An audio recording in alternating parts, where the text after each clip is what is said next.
You're amazingly still. I always notice that about people breathing or moving. Are you holding your breath? I need Very to do still. this Until I have to take a breath, Yeah. and then I'm just like, fuck it. Yeah. Way out there, and cut. And that will take us into Tuesday. Matt's saying he's, breathing and stuff. Maybe. Fuck, it's terrible. You're dust in your eyes. It must be tough. And he's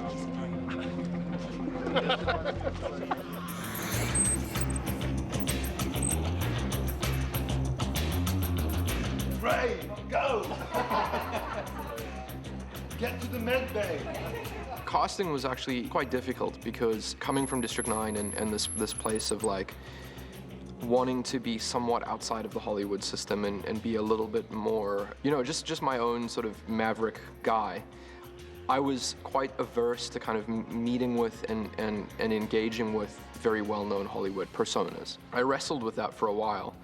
The idea behind the film is quite big and the imagery is quite big, and there was a certain point that I just realized that if you actually were to have stars that were recognizable in it, it may actually work in a positive sense and sort of elevate the entire film. When I crossed that mental threshold, I started to meet with people, and I was very sort of decisive about who those people would be. Neil has a very specific way of casting on a film. Of course, he's looking for good actors, but his main goal, I think, is to make sure that the actors that he hires are down-to-earth, everyday people who he can get along with on set.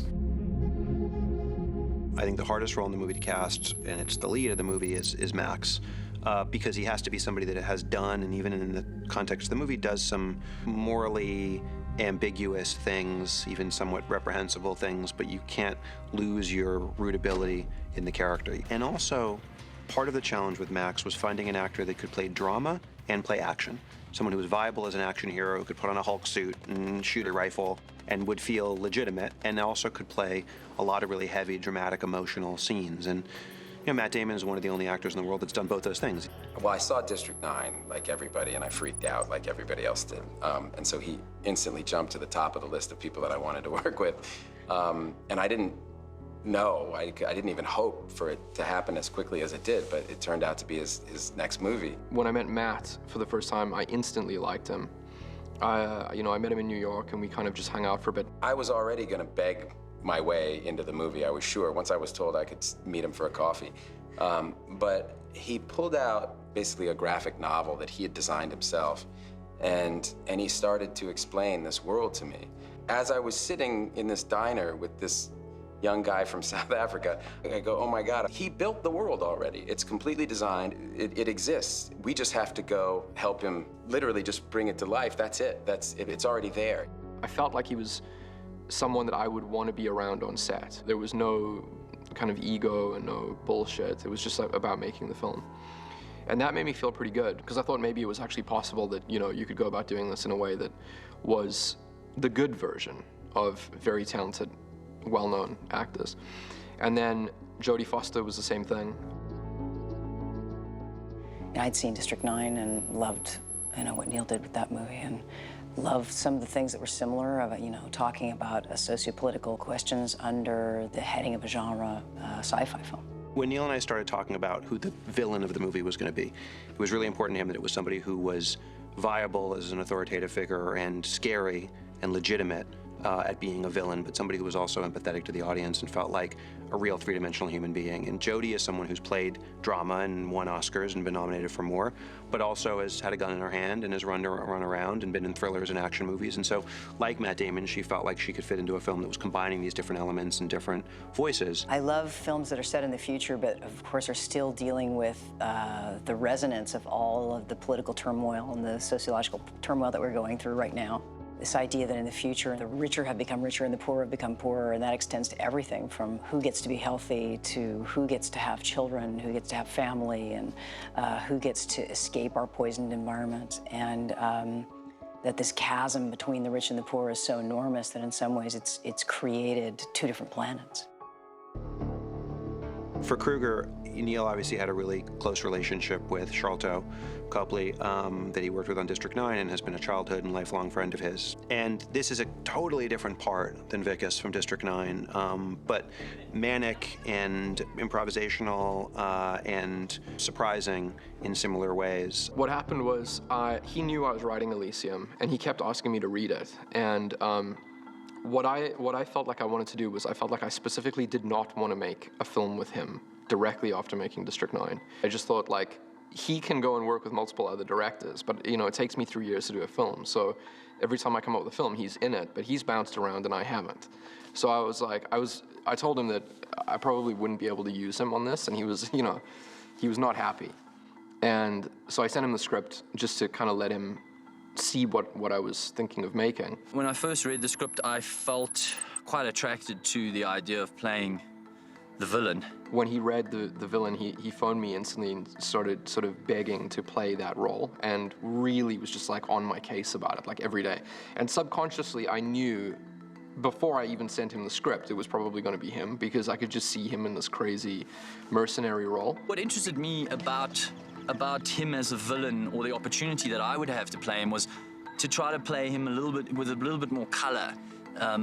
You know, the genre of this film, it doesn't take itself absolutely seriously. Although, yes, he's dark and he's evil and all of that, I wanted him to be a little bit charismatic and a little bit entertaining and a little bit fun to watch. No, I think No, give it to him. He should drink it. He's tough. He just finds a way to make things funny.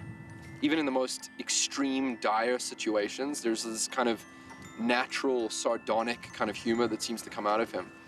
And he never, ever plays it straight, ever. There's no circumstance ever. I don't even know how you could get him to play something straight. Like even there, or even a foot back from there. How come he gets the backlight? It's the opposite. No, they just want your face in shadow. It's like the McGee solid. You see this? There you go.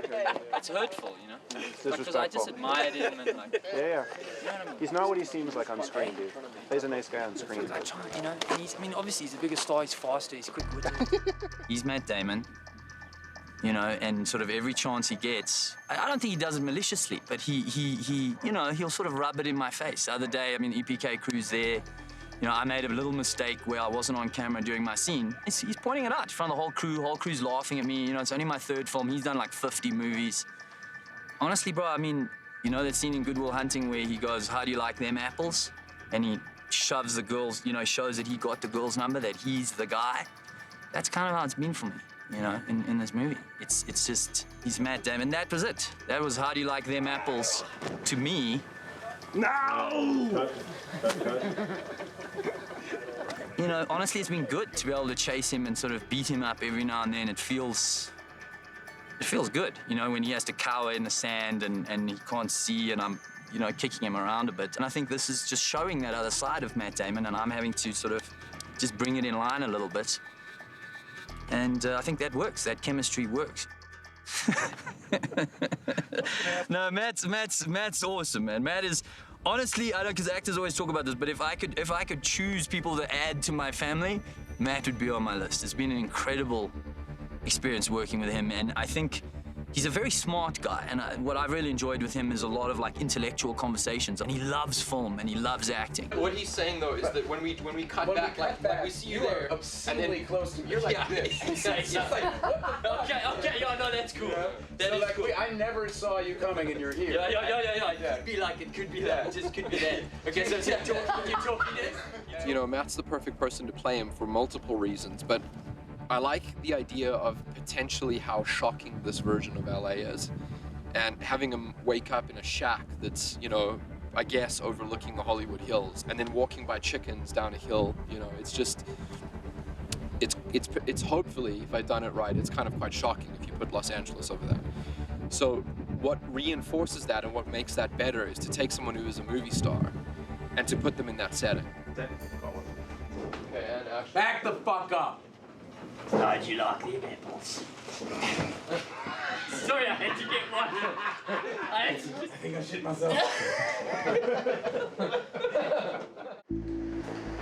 Jodie's dying on screen. I guess I didn't know this until we got fairly far into the film, that she told me that she hadn't ever died on screen.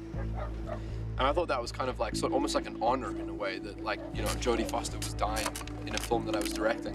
But then what became like mildly disturbing about it was that she was gonna die at the hands of Sholto. I don't know if I could pick my death. I don't know if it would be Shaw. You know, he's a dodgy character to die at the hands of.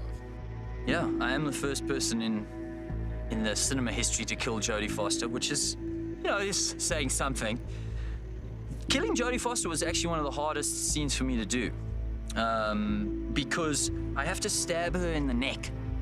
And they gave me a sort of piece of plexiglass with a bit of green tape over it.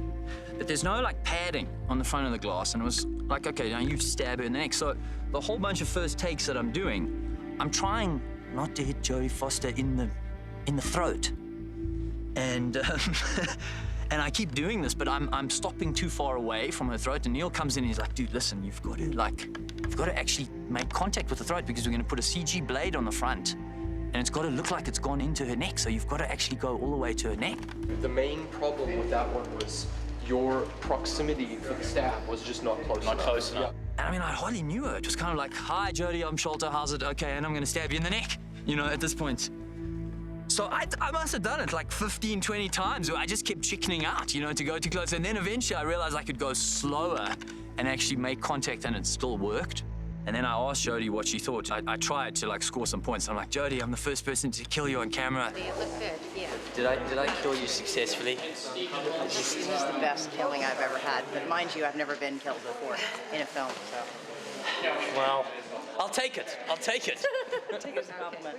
And she dies incredibly, by the way. When she stops breathing, it's a very simple thing. As an actor, you'd think, I mean, as a child, you act like you're dying, you know, and then you die. So you think it's pretty basic, pretty straightforward. She's lying there, she stops breathing, and we're watching the rushes. And I thought they'd frozen the image. I'm looking at this, and I'm like, what is she doing? How is she keeping so still? It was very freaky. She really looked like she died. I know this sounds very weird. I usually kill everyone else. Yeah, I've never died on screen before. I don't know why. I've killed a lot of people, but for some reason I never die on screen. It was fun, really. I think fun to die at the hands of Sholto, the madman, Kruger. The blood's kind of fun. It stains everything you're wearing and it turns it pink. I think my kids are going to get a big kick out of seeing me with blood everywhere.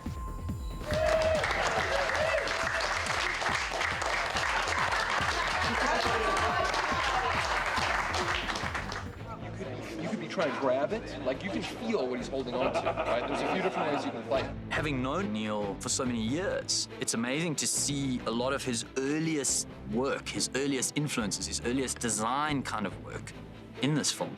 You sit with him and he starts to talk about it, and you just go, I want in. Just what do I have to do to be involved with this? And the experience of making it, like, we would be looking at each other on the set, the actors and the crew members, and we'd go, can you believe we get to do this? Like, this is incredible.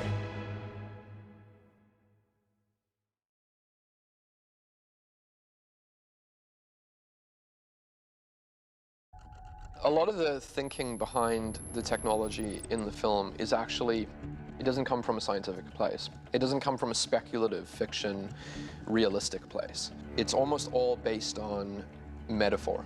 At the beginning of any film like this film, you have a decision where you can make a film which is true speculative fiction, and along with that comes a lot of very real science fiction, and potentially at the sort of detriment of story and theme and metaphor.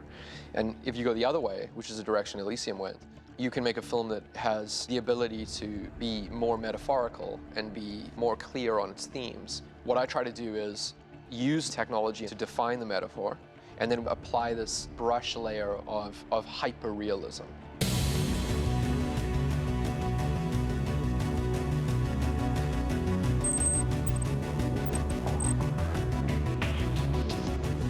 Over the years, we've grown to understand Neil's aesthetic. He has a great liking for things that have a hyper-realistic quality in their detail, although they may in turn do wonderful and fantastical things. A gun may look incredibly realistic in its detail, but its actual function may be a little bit more than the real world.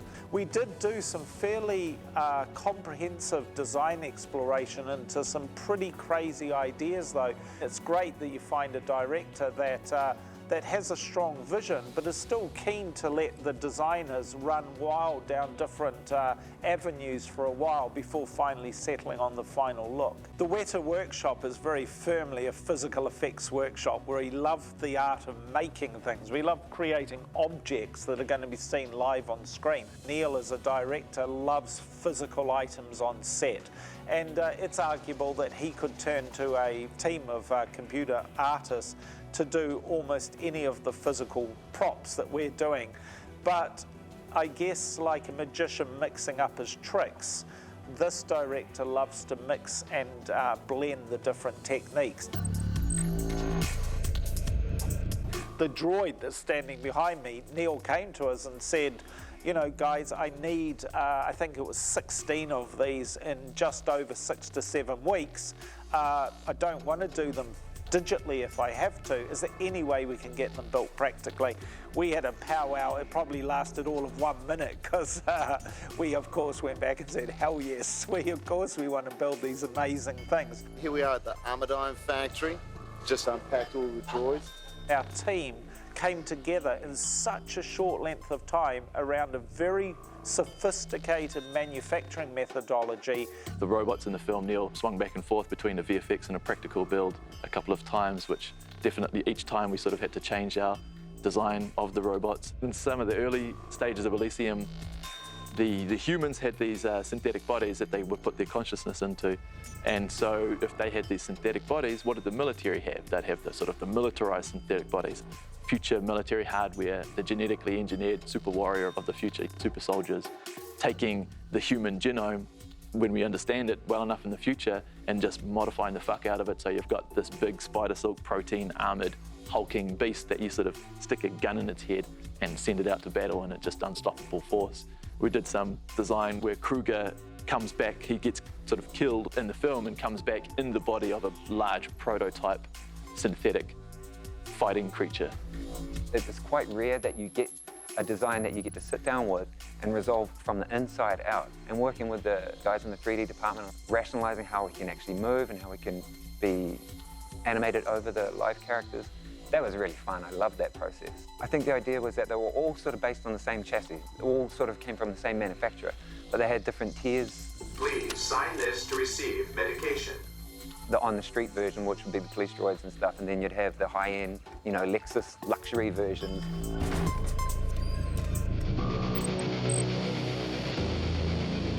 Max's exoskeleton in this film is one of those rare and wonderful briefs that come along too infrequently, where it tests you to the absolute limit of your technical capabilities. Plug the spine in. Uh-oh. Not what you want to hear when someone's doing back. Uh-oh. The whole idea that his brainwaves are assisting in the driving of the suit that amplifies his power. The blinking light? Yeah. That is awesome. And the exosuit surprisingly took us a very long time to build. You know, maybe 5 times longer than the robots sitting behind us because of the technical challenges of making sure the actor can move in it dynamically while keeping it looking aesthetically pleasing and futuristic enough. Each of the sort of the elements has a 3-piston arrangement that allows it to sort of not have any big, large servo joints, so it doesn't have big hinges and servo motors at each sort of joint. You see the piston cycling when you move, particularly the back. The back was, I think, really successful in our final prop. Max's suit, we wanted to give the impression that it was cobbled together out of a series of components. It's a black market product that has brutally been embedded into his body through very crude surgical processes. This is great work. Great work. You look badass, dude. People are going to be like, what the hell is going on? You guys don't mind if I wear it home, right? Just tuck the kids in tonight. Yeah. Now Daddy's going to read you a story. There is a level of extremely high tech that for, if you're wealthy enough, you can access that tech. If you're part of the military, if you're part of the security forces, Kruger's exoskeleton. Sleeker, more modern, stealth, blockier, stronger, newer, and more badass. Kruger's stuff is a little bit more high-tech. He's obviously heavily modified his own armor. It's covered in extra equipment, sensory equipment, got lots of exposed cables and wiring to give him a sort of a mercenary feel. This is a piece of Kruger's costume that we've had prototyped. This will have a working screen, a laser here, little UAV mines, which Kruger uses to kill Sandro, I believe. Love God! Fuck!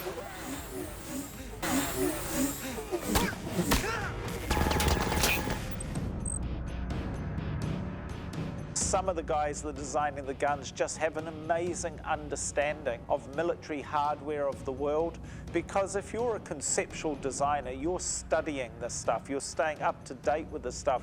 And even though some of our designers have no great interest in firing a real firearm, they certainly have an interest at an aesthetics level, at a technology level. This particular director, Neil, has a passion for military hardware. Pretty nice. We had some really, really cool designs that just basically had to do with trying to upgrade older ballistics style weapons that we see now in our century. One of my favorite design briefs for the film was a modification done to an AK-47 that would enable you to use airburst rounds, where you can laser the target, take that distance, and it'll encode the bullet, so the bullet will explode at that distance. That was a lot of fun, taking something that everyone understands, an AK-47, it's really well understood, very popular, very ghetto-looking weapon, and putting it into this future environment, but with this big Russian bullet encoder device bolted on top. Neil wanted very designed, very hardcore-looking bullets that you see inside the clip before he loads it and everything. Airburst and ammunition. Designate your enemy, and any round you fire will explode around them 5-meter kill radius.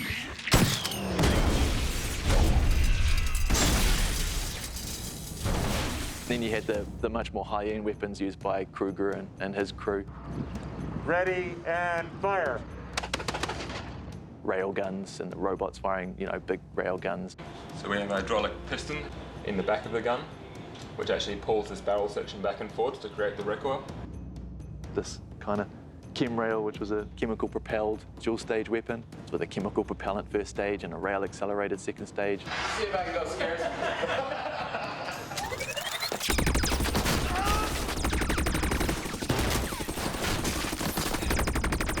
It's critical, especially in a Neil Blomkamp film, that the world has a gritty and grounded realism.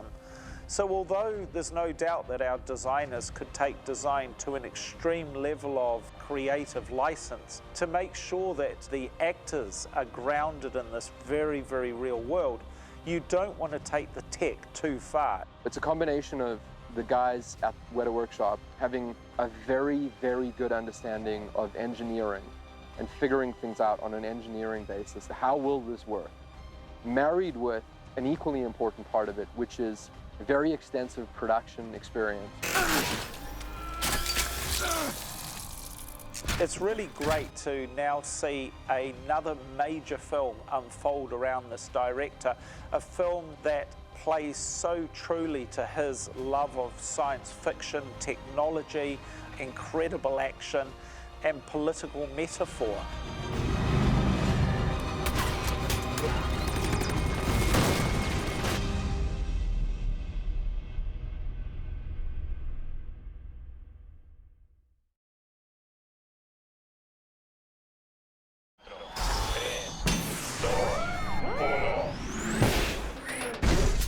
Elysium actually, in terms of large summer films, has far less visual effects shots than some of the other films that this kind of movie would compete with. I think we have about 800 and something final VFX shots in a world where 1,500 VFX shots isn't out of the question for a summer blockbuster. It's the same as District 9. It punches above its weight. And that means that you don't go about doing VFX in exactly the same way that you would if you just had, you know, unlimited sort of boatloads of money because you were making a PG-13 film that was based on a franchise. You always feel like you're right on the edge of the knife blade and you're trying to solve problems in a more economic way.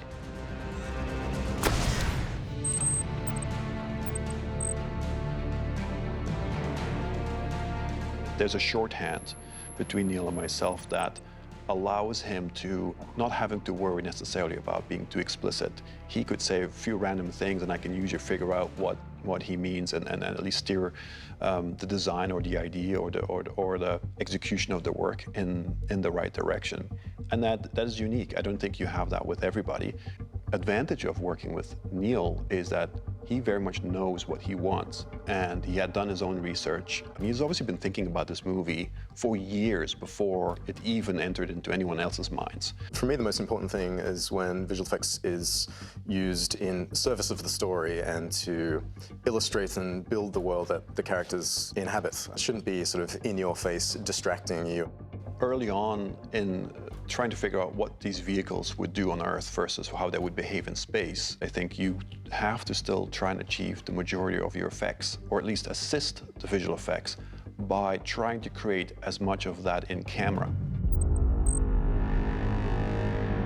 We have this Raven that has VTOL technology, and so Neil and I were collaborating on this idea that we should use real helicopters that would stand in for these space vehicles that were lifting off from Earth. First of all, it gives the camera operators something to aim the camera at. You can imagine that if they were just having to pretend on an empty plate or an empty area to pretend there's a spacecraft lifting off, that's very challenging. Maybe they're panning too fast, or they're tilting up too quickly, or they kind of lost where the spacecraft should be. Just having that real thing, that helicopter just off the deck of this dump in Mexico and kicking up the dust, which just swirls in these incredibly detailed and random patterns that you would never imagine for it. Playing the Raven, we have a picture helicopter that plays as our Raven, which we will replace that with a digital Raven. The picture helicopter is filmed by the camera helicopter. We're using a Eclipse stabilized to do all of that aerial footage. Fred North is our helicopter pilot for some of these action sequences, and he's one of the best in the world. His flying skills are scary to see by the untrained eye, for sure. He's done a lot of flyovers, a lot of low ground coverage of what the action was. Picture-to-picture or helicopter-to-helicopter footage, air-to-ground footage, rolling cameras on the ground, looking up at our picture ship. The rehearsals have to be tied in to avoid any kind of nasty accidents or colliding helicopters. The end result of that spectacular flying is some really good footage.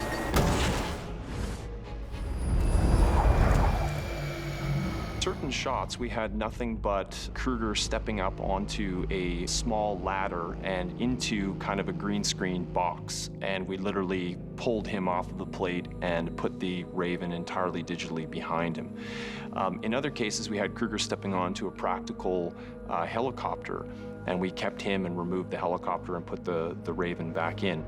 The design curve on the Raven started out with Neil and his team sending me the diagrams that were of the actual set that was to be constructed. From there, I built a little 3D model of the interior space, and then we began the process of designing the exterior of the craft over the interior that was already in the works. And that proved to be a bit of a challenge because the space on the interior is actually kind of rectilinear, and I think that the vehicle itself wanted to be much more like a bird of prey, right? You know, it had kind of a more sleek quality. It's a VTOL vehicle, a vertical takeoff and landing craft. It was necessary for the engines to have the ability to rotate and turn their thrusting downward so that this vehicle could land and take off straight up and down. What I proposed to Neil was that we allow for some of that mechanism to show itself in the final design so that you could actually see how the engines rotated inside of these kind of large rings. This is the Raven set that we had to build. There's two functions to this rig. One is we have airbags and a whole air system underneath it to shake the Raven when it's crashing. The second is to actually roll the Raven over when they're flying to Elysium and we're rolling the Raven as the guy gets kicked into the controls. The set weighs 30,000 pounds, so it's quite a bit of mass and inertia to get moving. So we're running it on a hydraulic system. We're putting 50,000 foot-pounds of torque into it. The system will run this at 60 RPM. So it runs very quickly, and we're actually having to tone that down for the stunts because we can't actually go as fast as the thing will go. People will get hurt.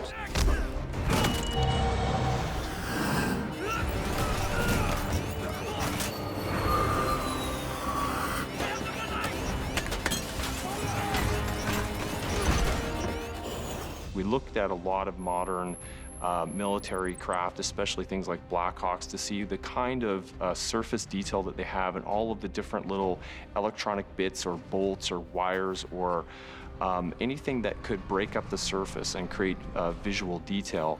Very, very specific small details of the thrusters and close-ups of them. The front grille is featured. The Raven just plays so huge in the story, and it's such a character. And I think it's wonderful when a vehicle like that can go beyond its sort of pure function in the film and become something like the Millennium Falcon. It has this kind of personality to it that I think is really tough to achieve.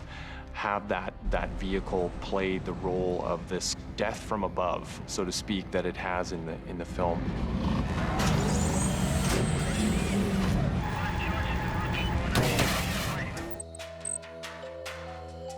The droids were one of the central challenges of Elysium. There were approximately 140 shots of droids in the film. It's not as if the droids were just in the background, you know, walking props. They were right in the foreground, in front of camera, and interacting with our key cast, our characters. For every shot featuring the droids, we would have stunt performers in their grey suits, which is these head-to-toe, skin-tight Lycra outfits. We would then later replace with the digital version, but we would maintain all of their action, all of their emotion, provides for great eye line with the other actors or interactivity. How you behave as a stunt person or as an actor in your gray suit, that is what's going to come to life in this droid. So you're going to have to kind of live and breathe being a droid to some degree. I cannot arrest a citizen of Elysium.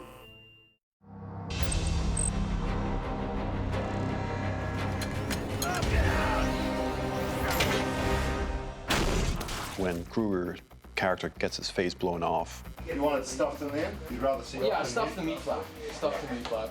Neil really wanted to see him being put on one of those med bays and use that technology to regenerate the face. Challenges there are, how do you keep that as real as possible? How do you not go into a complete sci-fi world? Of course, this could never happen. You still have to get buy-in from people watching and blend it into the rest of the story of the film. So one of the challenges was we had this practical head that we could put down there. And so you use very traditional setups where you put the head and you do a motion control pass, and then you do another motion control pass without the head, and then you do a motion control pass with the actor in position and lined up as best as you can. You can then, in visual effects, composite them together, and you can add additional effects to it to help the transition between the prosthetic head that was used, blend that into the actual actor's head using, you know, additional CG heads and elements of blood and gore and steam and smoke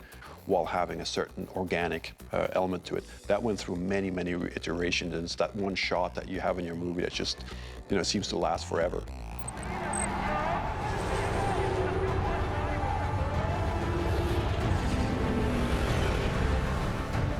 The immigrant shuttles are supposed to evoke images of boat people, refugees, these rusted out and graffitied craft, which again is something that we haven't seen before. I think this is the first time we're seeing graffiti-covered spaceships on film. The paintwork of the exterior was really fun for us to get into and imagine, you know, what would it look like way in the future when these shiny new ships weren't rolling off the production line anymore. People were trying to fix up old things. Like you look at these 1950s rust bucket cars that are still on the road today. You apply that same design to futuristic spaceships, and that's what we were aiming for. There's shots in the film where there are so many elements stacking up in the shot that just it makes it an incredibly sci-fi, inspirational kind of image. Ultimately, when you have a droid, a Raven, Elysium in the background, the depth and science fiction beauty of those images is really arresting.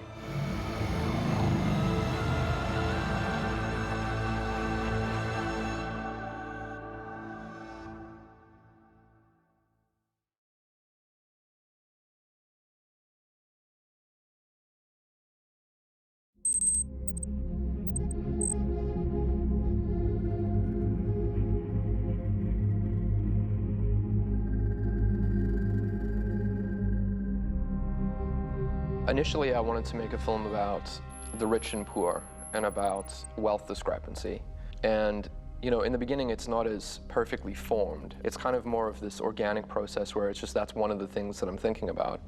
And over a few months, all of a sudden you start realizing that there could be an interesting sort of science fiction setup in that. I started thinking about how you could visually differentiate those two polar opposites. I've always been obsessed with this image that Sid Mead did for National Geographic I think in the 70s. That's an orbital torus space station. And one day it just kind of clicked. This could be the rich, Earth could be the poor. You know, the idea of sort of Beverly Hills in space was this kind of slightly satirical, interesting way of portraying those two worlds. So that's how it really began to move forward. The pre-production period was quite long, so during that time I was helping Neil do a lot of development for the script and research and that sort of thing. And because the world of Elysium was so dense, it took him a good year just to develop the script. For me, it's very much not a situation where you finish the script and then you move into pre-production. It's a case of, while I'm writing the script, I'm doing design work and fleshing out ideas and sort of storyboards, and everything happens at once, like in this sort of tumble dryer of mixed ideas. He treats science fiction not as an imaginary world, but as a real world.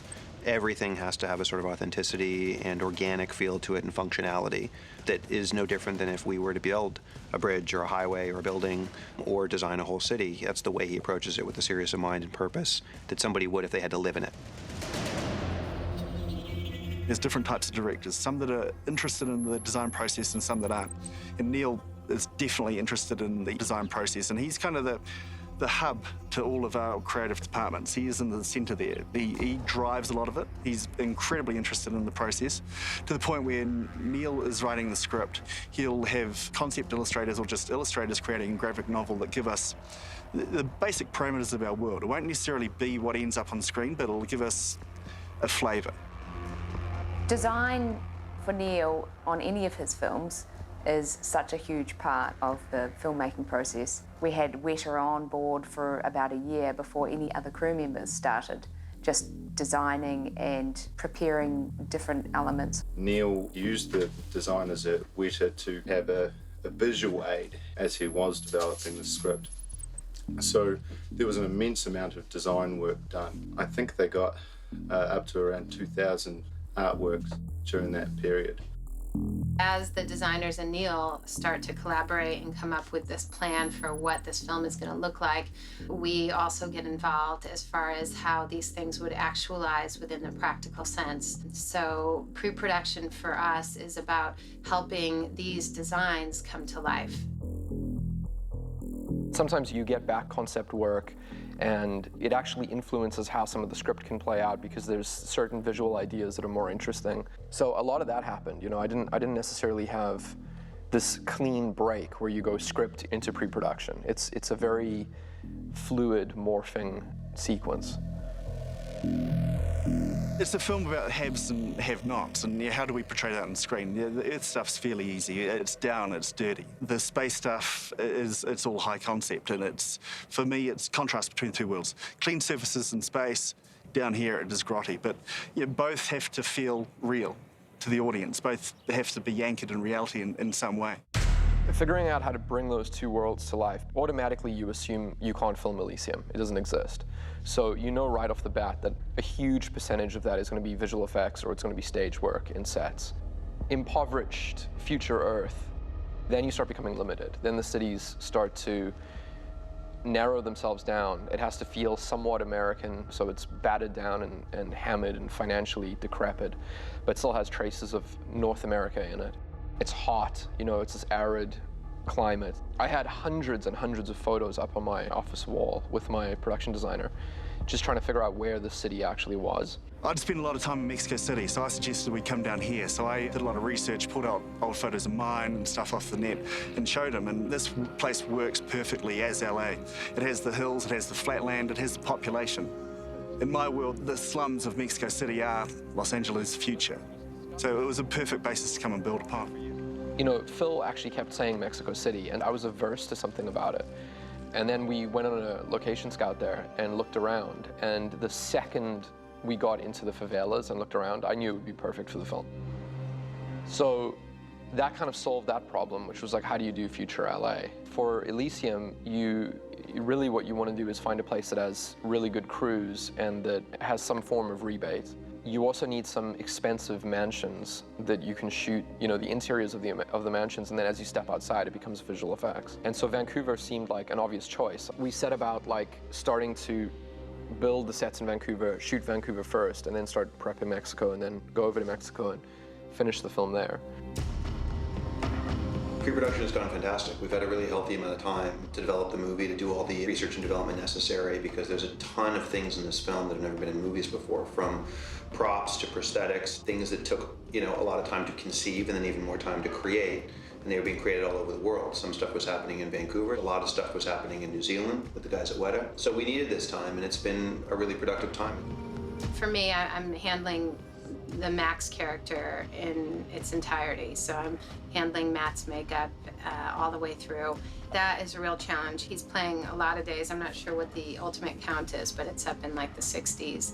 And every day he's on, he's going to be wearing prosthetic elements, tattoo elements, and this Hulk suit, which is connecting in with the prosthetic elements. The thing that scares me the most about this movie is the Hulk suit. If we can get that right, it's fantastic. It could be as iconic as anything you've ever seen in a movie, in science fiction action movie before. But if that thing falls apart one day, God forbid, we lose a day of photography. And if that thing is extremely uncomfortable, it's going to be tough for him to do the kind of action and acting we want him to do. It's going good. You look like a badass. For what it is, it feels incredible, and I feel I can, Yeah. No, I think the vibe is correct. I think it's cool. Yeah. Yeah, no, it looks awesome. It looks really cool. They've done amazing work at Weta, building it and testing it, but you never know until you get there on the day. You're like, damn. Wow, look at that. Yeah, no, it's really... The mobility is nuts. Can you live in that, dude, for the next? Yeah. Sleep. You can work on it tonight. Yeah, you can just wear. You can just take it to West Bay. When you showed me the book, man, that was the first thing I had. I was like, a year ago, I asked myself that question. Yeah. The gantry fight, that will be our biggest challenge. So far, we've only had 2 Hulk suits working. That's Max and his stunt double. For the gantry, we'll have 4, because we've got Kruger and Kruger double, and they're fighting each other. And it's a challenging set as well, and the fight is going to be extremely physical. We feel like we're well prepared for it. At the same time, they're going to do plenty of damage to the gear. I love this thing so much. It's so ridiculous. How much I love it. So fresh and new, also compared to Max's work. Yeah, it is totally awesome. All right, cool. Well, it looks outstanding. We've had a long period of gestation. We'll have a long period of shooting in post. I just think all of that's going to give us the best chance of making a great movie.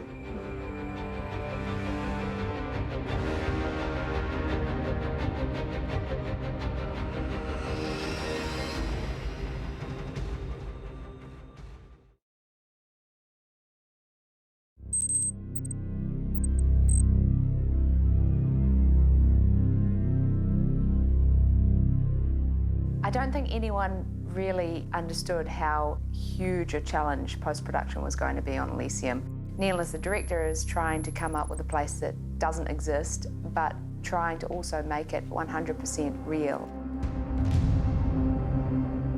Yeah, at the end of production, everybody was feeling really good about the movie. I've never felt that good about a film, and just feeling as though we'd captured the essence of what Neil's script had, which was something really special and really challenging and ambitious. But you never know until you actually see at least the first assemblage of the film. The whole time you're shooting, you're assembling a rough cut as you go, day by day. So theoretically, by the final day of photography, you have a film that is assembled that's probably going to be way too long in running time. When we were shooting in Vancouver, he was literally, most of the time shooting on the stage below, and then upstairs was editorial. And we were basically editing pretty much always exactly 1 day behind what production was shooting. And so Neil could come up, see what we were working on. And even watching Every Day of Dailies, you just don't know how it's all going to assemble together and feel like a coherent whole. And it's probably the biggest challenge of this movie is it takes place in 2 very different worlds with different vibes, with different aesthetics, with different camera choices and looks. So until we saw it together, we just didn't know. Clearly there's a different shooting aesthetic, and that is kind of mirrored in the editing aesthetic as well. You know, Earth is very gritty, it's more improvisational, it's dirtier, and kind of, you're getting a lot more of this sort of documentary kind of photography where it's sort of like a B camera picked up a sort of an interesting extra by the side of the road, and you kind of throw that in there. And so you get this detail and this sort of messiness of the third world planet Earth situation. And then on Elysium, you have less aggressive cutting, and that kind of matches the sort of architecture you get inside the CCB, which is like a very clean aesthetic as well. Your entire mental direction just shifts to editing. Everything becomes about editing and getting visual effects shots out to the VFX companies and staying on target, and also just creatively, like being excited to kind of hone it into what, you know, it originally you had thought up.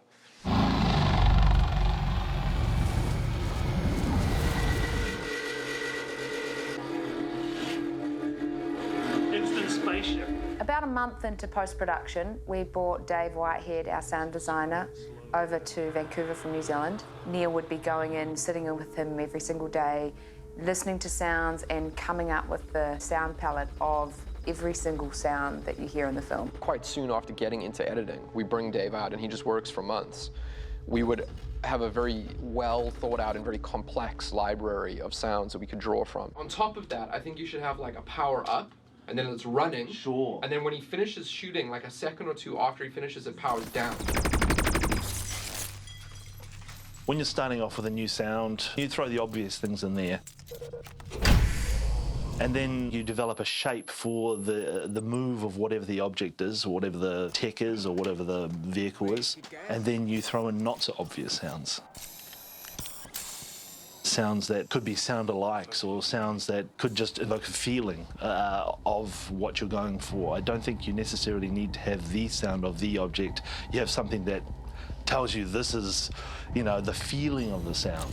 He spent many weeks recording different odd things, or electric buses, or ski boots for the droid footsteps. And he put all those together in a session, which was sort of the basis of the whole mix. Maxa suit, less high-tech, definitely just hydraulics and kind of metal clunky and that sort of thing, going back to that whole low-tech idea of the Earth technology.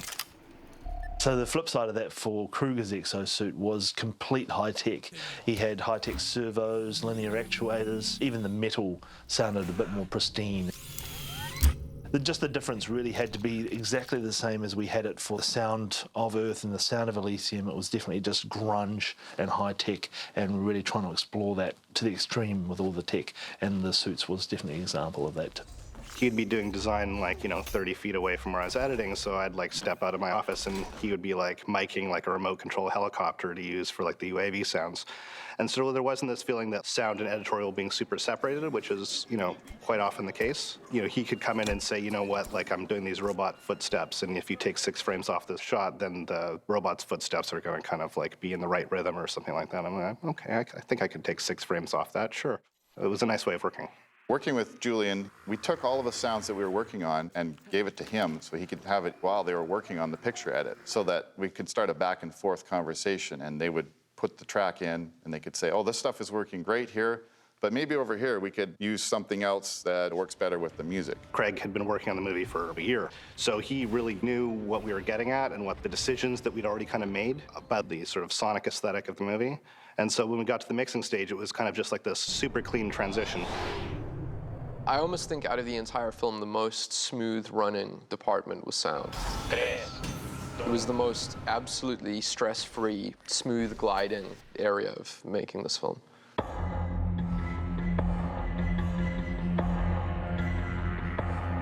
I started my own avenue into film trailer music because it's the next stepping stone in epic music, the kind of music I like to write, with big orchestras and bombastic drums and things like that. And Neil apparently had come across one of those tracks that a fan had put up on YouTube. I spend a lot of time just listening to music and finding random stuff on the web, and I came across a track that he'd written. It had the elements that I was looking for, and I just felt like if someone was able to write that one track, they would be able to write everything else that I wanted them to do. And that's what prompted him to email me and ask, he sent the link and said, is this you?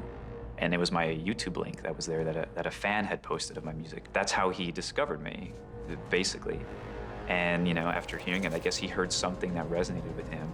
So the fact that Ryan was inexperienced didn't really factor into it. If he was able to write the piece that I heard, I thought that you could extrapolate that across an entire film. I didn't see the script, I didn't see any footage, and I think he wanted it that way. He purposely said, just go and write, sit in your room. This is the premise of the film. Whatever your mind sees, whatever comes out musically, just write. And it was very liberating to have that approach. Working with Ryan's score was great in that we had all of his music available to us early on, which is unusual for a lot of films. You usually end up near the end of the process having that and, finding out your stuff doesn't work with his. So we had his material there, and we could listen to it as we were editing and as we were mixing it together. And so that kind of process of us playing around with the stuff that he had kind of composed sort of separate to picture, and then kind of showing him and kind of kicking it back to him, it really worked having him in the same city and the same office as where we were editing. So it's this combination of getting to approach it at the beginning without seeing anything and just imagining it in my mind, and then getting to see part of the picture and then realize, oh, okay, I was going down the wrong path here. Let me pull it back in, but still use some of those concepts that I came up with, and now go down this other path now that I've seen what it looks like and what I think will work better. The challenge of post-production was not necessarily knitting the two worlds of Elysium and Earth together, but more knitting the genres together so that we had the drama playing as emotionally and as heavy as it needs to be in certain areas, having the comedy be light and fun and human in the areas it needs to be, and then obviously having the huge action set pieces work as well. Working with Neil is great, and he has such strong ideas about how he wants things to sound that he puts it out to us at the beginning. Almost like a challenge in some ways. He's consistent, but lets us do what we do as well at the same time. He really lets you experiment and play first, and then he gives the notes. It really feels like you are designing and you are contributing to a great piece of cinema. You're encompassing so many of these other disciplines in post. They're part of the choices you make while you're editing. You're making these decisions as you're going, so kind of isolating them is sort of counterintuitive. It makes sense, actually, to really include these parts in the editing process. I feel like the world that was meant to have been created, this kind of future Earth, and then this small jewel of wealth that's been extracted and that hovers around the planet. The rendering and the portrayal of those two places, that's what I think I'm most proud of. As a theatrical, cinematic experience, to be taken to that place, because I like films that take me somewhere. And I feel like that's the film's biggest accomplishment.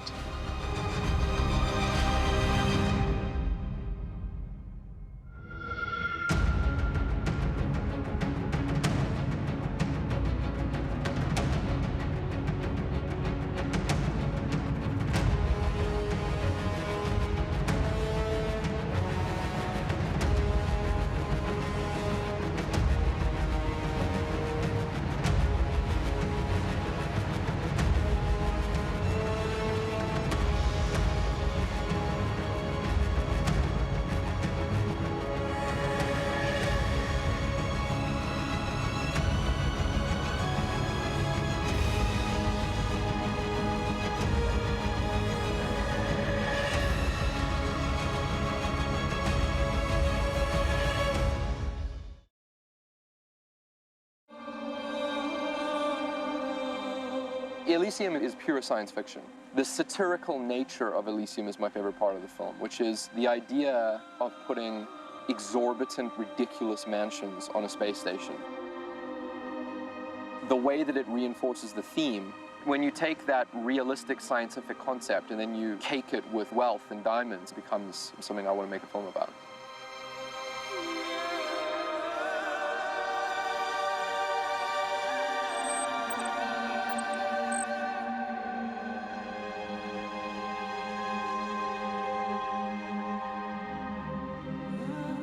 In the 1970s, NASA held this conference to try to come up with the most viable way to habitat humans in space. What is the most habitable, realistically buildable thing you can build in space to move a portion of humans off Earth? And so in the 70s, Stanford University won out the design for that concept and came up with the idea for this thing called the Stanford Torus. There's this kind of cool thing that, you know, now that I'm a functioning filmmaker, I kind of realize that if I want to, I can actually work with some of the people that were really inspirational to me when I was young. And Syd Mead was absolutely one of those people. I'd done inverse perspective environments for a long, long time, and in fact, one of Neil's favorite paintings of mine I'd done for National Geographic a long time ago. And it showed this inverse world with the terrain curving up essentially out of sight. Even if he had not drawn the National Geographic image of the space station, I would be there anyway. But when you combine the image of the space station with that love of his design work, it's like a no-brainer. The second I realized that, I was like, we should try to get Syd Mead to do the design of Elysium. Well, the process working with Neil on some of the sets was that I would do a sketch, just 8.5 by 11 typewriter paper. That's how I start, because ideas have no scale until you assign scale to them. So the idea is very critical, and I would do a fairly quick pen sketch, email that to him. A lot of the time you could get concept artists that have only ever sort of been sketching in Photoshop, you know, with a Wacom tablet, and haven't ever handled like physical mechanical objects. There's something about Syd and his age and his experience and the fact that, you know, he's hand drawing it with ink on paper, that it's just, his brain is just working differently, you know, and the work that comes back reflects that kind of different algorithm, and it's very, very refreshing. Syd was very involved in designing a lot of the imagery and the sort of baseline aesthetic for Elysium. Concept art, concept drawings, small things like the exhaust pipes to large things like what the actual Torus would look like. And all through that, Phil Ivey, who's our production designer, was working in concert with him. Neil and I have been Syd Mead fans forever. His work on Blade Runner, through Tron, everything else is, from a design standpoint, is gold. You'll see Syd's main contribution is in the overall geometry of the control room and the briefing room, and they're two of my favorite sets in the film. And on Elysium, there were sets that Syd didn't get to that Phil would design. And, you know, he would use a lot of Syd's angles, and they all felt like they belonged to the same family. And he would also take Syd's concepts and then extrapolate them into sets. Like one example of a set that was Syd was the CCB, where Phil just, you know, turned that into reality. The way I did it was to do a sketch, you know, face on, and sort of this, and make the ramp system sort of radiate out from a center point. And the hierarchical arrangement was people doing sort of mundane response. We were down lower and the managers are higher up, which is sort of a graphical interpretation of hierarchical design.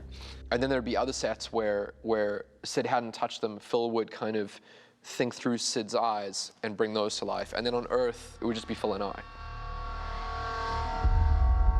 Syd Mead's designs formed a basis and an influence of what Neil and the art department and Wayne Visual Effects were imagining the ring would be. A lot of his work also informed some of the finer details, just the shapes and patterns of the paneling, like on these enormous space station. His particular way of angles that he uses, his lines, his offsetting of colors and patterns. So we created basically a Syd Mead style guide. So we collected all of that information that we love about Syd Mead and looked at his old drawings and sketches over the years. And we're really inspired by that, and then applied that same mentality and thinking in designing things like the ring or Elysium itself. We had to imbue Syd's, you know, beautiful, elegant designs of Elysium with a practical, workable mentality, trying to bring a sense of reality to these very sci-fi images. So we looked at things like the Yangtze River Dam project, where you see construction on a massive scale. We looked at all kinds of superstructures, bridges, skyscrapers, transoms of all kinds of sorts, to try to bring a sense of what engineering in today's world can accomplish, that the audience subconsciously understands that this structure could exist. And I think that was one of the biggest challenges. trying to convert very science fiction images into something that the audience will accept and believe is possible. The rules, when you're doing a future, first you have to find out what the technological parameters are. What does this society know how to do? How does this fit into maybe some sort of a socioeconomic format? That's critical, and of course that's the story. If the story is well written, that's how the story is set. That's the stage. So I did this cross section to get the scale. If it's this far from here to here, then a house is that big, or streets or whatever. Sid's ideas often would go to speculative fiction and to making it, like, just building it correctly. And then I would steer it back to more metaphor. Like, I'd be like, no, it's actual mansions on space. Because you could imagine building a space station like that and building, like, these super high-tech, like, hexagonal living areas, you know, that... And that's appealing. Like, a lot of the time I would see that and I would start thinking in that direction. But the second I feel like you do that, you take away the metaphor. He said, this is supposed to be Beverly Hills in space. Think about making it a little bit more pastoral. So he sent me aerial shots of Beverly Hills, and he said, sort of scale it to this, you know, with the streets and the mansions. So I found out how big a tennis court is, regulation tennis court, and started to scale these mansions, how big they were, in the shot that Neil sent me. And that gave me a clue, because now I could match it up to my scale across the breadth of the rotational torus. And so that was the thing with Sid, where he would bring ultra-real JPL aerospace ideas, and I would bring metaphor. We would kind of clash with one another and then figure out this kind of middle ground. My strong suit, I guess, is that having an industrial design background, I can theoretically imagine how this might be made given a series of theoretical possibilities of manufacture. Because if you know the process anyway in the real world, then you move ahead and say, okay, now we can make things in one piece that are a mile long or whatever it happens to be. And that influences how it looks, because things look the way they do because of how they're made. When Neil talks about Elysium, he doesn't talk about it as a science fiction imaginary world. He talks about it as Bel Air in space. And so all of the models for Elysium were not futuristic, you know, futurist theory. It was, what is Bel Air? What are the most expensive, most garish homes and buildings in the world look like? If you imagine trying to transplant Hollywood Hills into space on a much grander canvas, then that's sort of what we're trying to achieve. And we shot plates for Elysium of Bel Air, Beverly Hills, a lot of places in Los Angeles that if you live in Los Angeles, or certainly if you live in those areas, you'll recognize. And how would that work when you wrap it on the inside of this torus? And things like, how high are the mountains, and how prominent are the bodies of water, and is it all sparse mansions, or are they clustered in communities, and how much public buildings and sort of city areas, and is there any visible public transport? You know, we went around a few times on how light, how bright, how dark, how, you know, how sci-fi is too sci-fi and how real is too real. And so you're constantly finding that balance between something that people aren't being disturbed by, but people are wowed by. You know, there's all these questions that start coming up as soon as you really dig into what is that shot going to look like when the camera is low enough to the surface to really get a feel for what that geography looks like.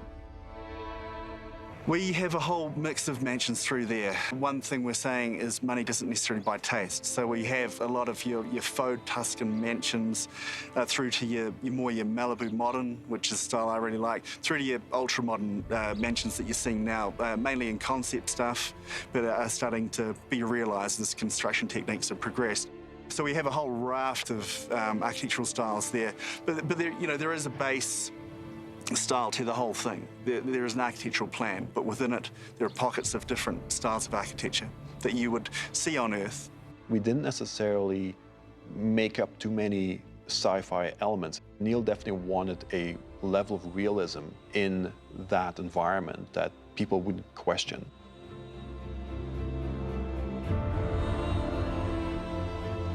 But what I enjoyed most working on Elysium was working with Neil, not just in making movies, but in the art of design and the techniques that he uses, and the trust that he was putting in me to sort of invent, to a certain extent, how his film would look. The challenge of building Elysium as an environment and as a believable space was the thing that we were the least knowledgeable about at the start of the process, and the thing that we had to become the most knowledgeable about by the time we completed it. Usually in science fiction, you have one or the other. It's dystopic or it's utopic. And with Neil, you get both, and they're warring with each other the way that they are in the real world right now. So Elysium was this sort of pure expression of the suburbs and the excess. This realistic concept of the Stanford Torus, a functioning space station that is a self-contained biosphere, that's what I was interested in, was something that was like that, but then again the metaphor kicks in and it's a little bit bigger and it's a little bit more lavish and a little bit more ridiculous, but it's based on something that is sort of realistic.